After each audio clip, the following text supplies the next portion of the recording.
เขา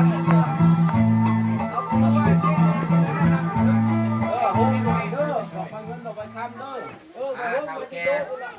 สาวนุ่มสาวนุ่มแล้วสาวนุ่มแล้ว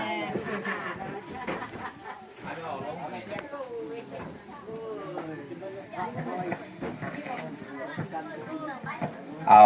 ข้องลงมาเกิงเอาแทนมาก่อนเด้อไอ้เขาออกขึ้นไปผู้ที่ว่ายังนุ่มแน่นะไปเยาะบนแทนโนตู้มาเบิ่งแทนก่อนผู้เฒ่ายังนุ่มว่าซั่นผู้นุ่มยังบ่เฒ่าขึ้นไปเบิ่งเอาแทนออกมาก่อนเอาข้องออกมาก่อนไอ้จัวขึ้นไปด้วยจัวยังนุ่มยังแน่นน่ะ